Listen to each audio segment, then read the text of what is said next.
नमस्कार साथियों। स्वागत है आपका हमारे YouTube प्लेटफॉर्म समाजशास्त्र की बातें में।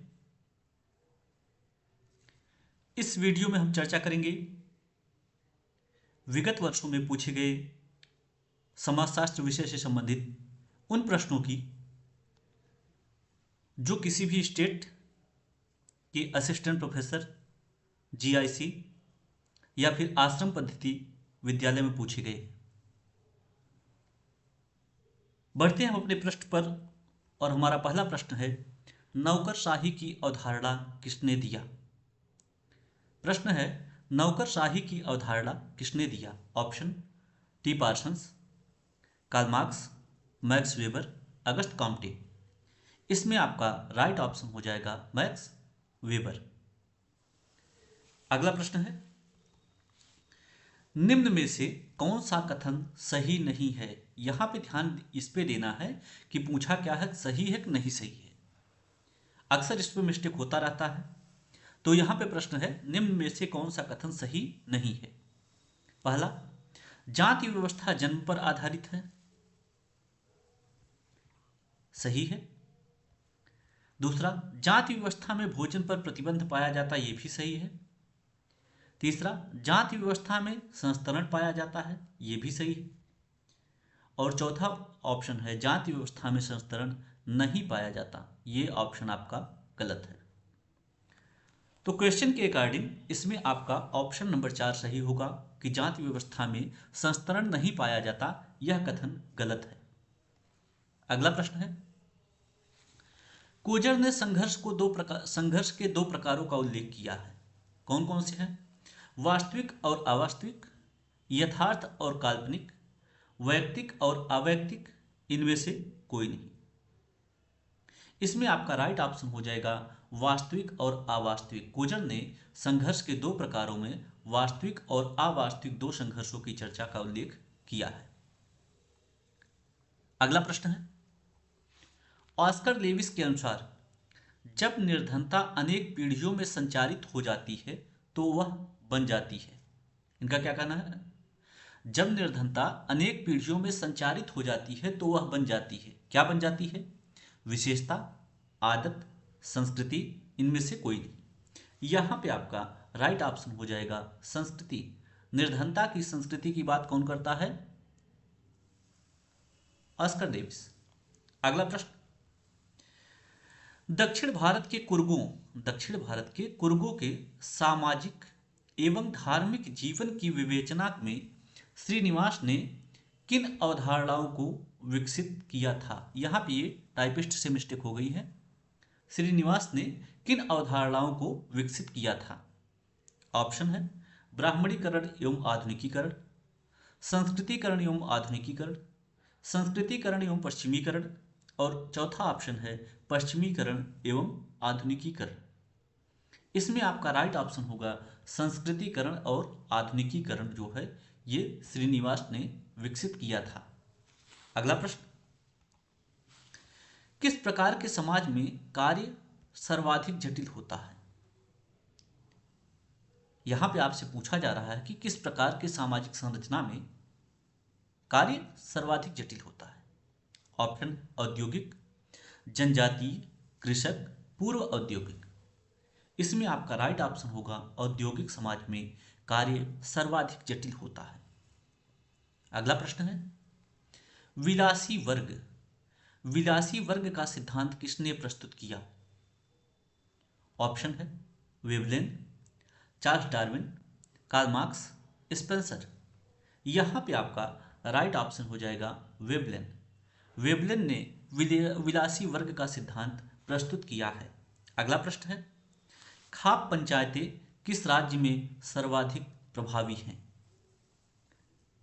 या खाप पंचायतें किस राज्य में अधिक प्रभावी हैं?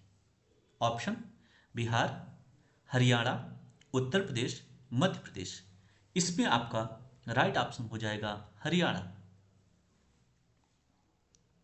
अगला प्रश्न है, योजनाबद्ध सामाजिक परिवर्तन को क्या कहते हैं? मतलब वह सामाजिक परिवर्तन जो योजनाबद्ध तरीके से हो उसे क्या कहते हैं? ऑप्शन है प्रगति, उद्विकास, आंदोलन, विकास। यहां पे आपका राइट ऑप्शन हो जाएगा प्रगति। अगला प्रश्न है, वह बिंदु जहां की वह बिंदु जहां की एक वितरण में सर्वाधिक आवृत्ति होती है। एक वितरण में सर्वाधिक आवृत्ति होती है, क्या कहलाता है? ऑप्शन है मध्यिका, मध्यमान, सहसंबंध, बहुलक। यहां पे आपका राइट ऑप्शन हो जाएगा बहुलक। अगला प्रश्न है, कार्ल मैनहीम का ideology and utopia, ideology and utopia किस उपागम का प्रतिनिधित्व करता है? ऑप्शन है वेबरवादी उपागम, मार्क्सवादी उपागम, प्रकार्यवादी उपागम, प्रकार्यवादी एवं मार्क्सवादी उपागम। इसमें आपका राइट ऑप्शन हो जाएगा प्रकार्यवादी एवं मार्क्सवादी उपागम। हाँ, कहीं कहीं वेबरवादी उपागम भी देखने को मिल जाता है, लेकिन जिस परीक्षा में ये प्रश्न पूछा गया है उसमें प्रकार्यवादी एवं मार्क्सवादी उपागम को ही उपयुक्त माना गया है। अगला प्रश्न है, विनिमय सिद्धांत को निर्मित करने का श्रेय किसको जाता है? विनिमय सिद्धांत को निर्मित करने का श्रेय किसको जाता है? ऑप्शन है Levi Strauss, Malinowski, Frazer, Holmes. यहां पे आपका राइट ऑप्शन हो जाएगा होम्स। अगला प्रश्न है, निम्नलिखित में से कौन सा परिकल्पना का स्रोत है? आपको बताना है कि दिए गए विकल्पों में से कौन सा परिकल्पना का स्रोत है। ऑप्शन है समरूपता, सामान्य संस्कृति, वैज्ञानिक सिद्धांत, उपरोक्त सभी। इसमें आपका राइट ऑप्शन हो जाएगा दिए गए विकल्पों में से सभी विकल्प जो हैं ये परिकल्पना के स्रोत हैं।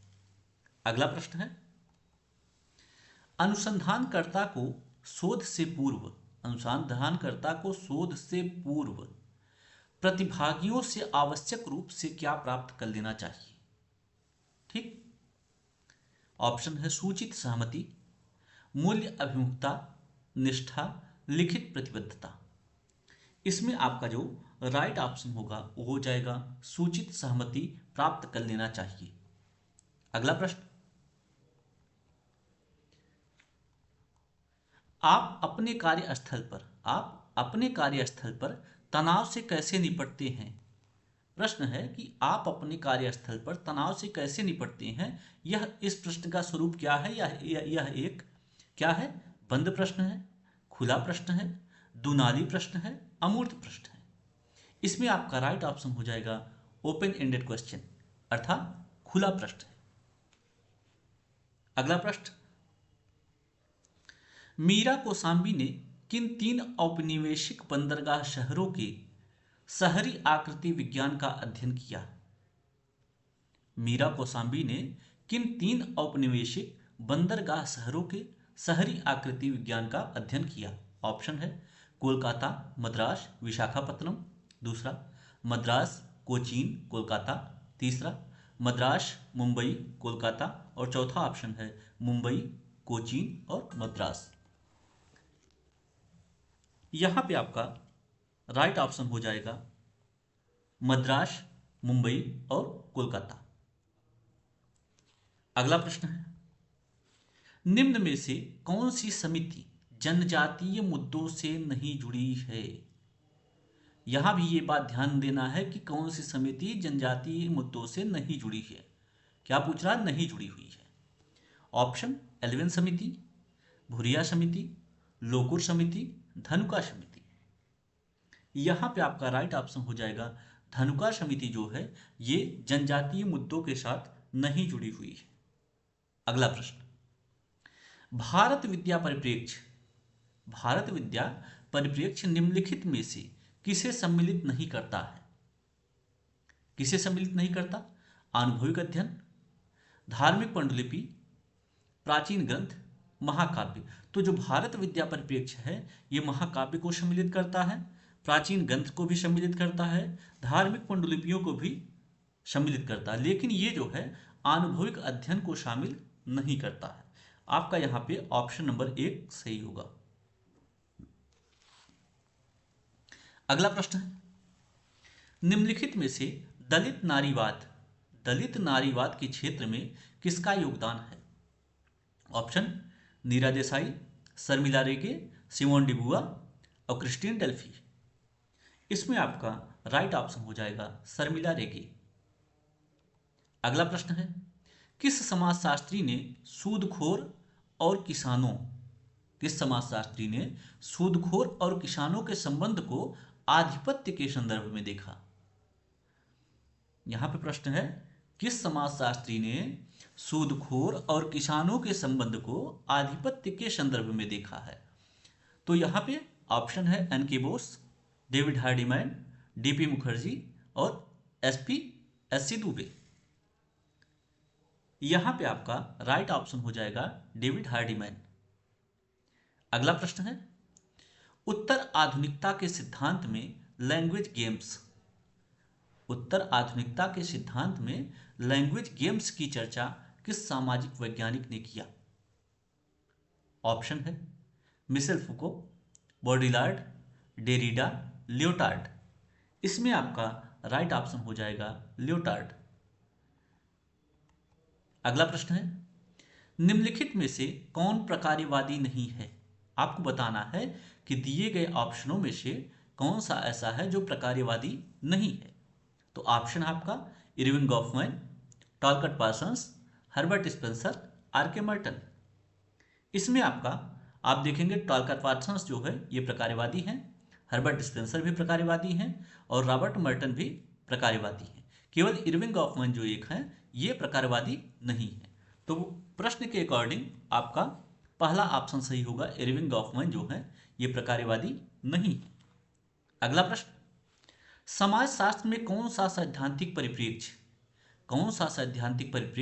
समाज के घटक भागों की अंतर्निर्भरता पर जोर देता है? समाजशास्त्र में कौन सा सैद्धांतिक परिप्रेक्ष्य समाज के घटक भागों की अंतर्निर्भरता पर जोर देता है? ऑप्शन है नारीवाद, प्रतीकात्मक अंतःक्रियावाद, संरचनात्मक प्रकार्यवाद, संघर्ष। यहां पे आपका राइट ऑप्शन हो जाएगा संरचनात्मक प्रकार्यवाद।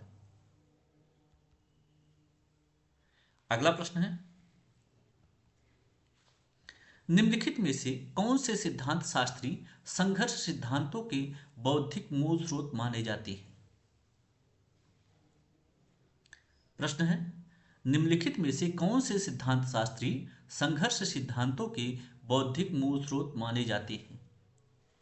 ऑप्शन है Karl Marx, C.H. Cooley, Emanuel Durkheim, Charles Darwin.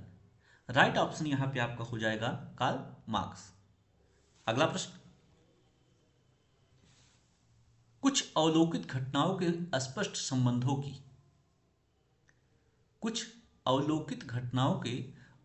संबंधों की व्याख्या करता हुआ आंतरिक प्रस्थापनाओं से सुसंगत पुंज क्या है? प्रश्न पर ध्यान दीजिएगा, थोड़ा सा प्रश्न है क्रिटिकल। इस प्रश्न का उत्तर आप कमेंट बॉक्स में देंगे। प्रश्न है, कुछ अवलोकित घटनाओं के स्पष्ट संबंधों की व्याख्या करता हुआ आंतरिक प्रस्थापनाओं का सुसंगत पुंज क्या है? इसमें आपका राइट ऑप्शन, पहले ऑप्शन देख लीजिए, प्रस्थापना है, प्राकल्पना है, सिद्धांत है और चर है। इसमें आपका राइट ऑप्शन हो जाएगा सिद्धांत। ठीक, आशा करते हैं कि इसका आंसर आप जो है अपने आप से डिसाइड कर चुके रहे होंगे जब हमने कहा कि इसका आंसर आपको कमेंट बॉक्स में देना है। ठीक, इसी के साथ यह वीडियो यहीं पर समाप्त होता है। मिलते हैं अगले वीडियो में, तब तक के लिए धन्यवाद।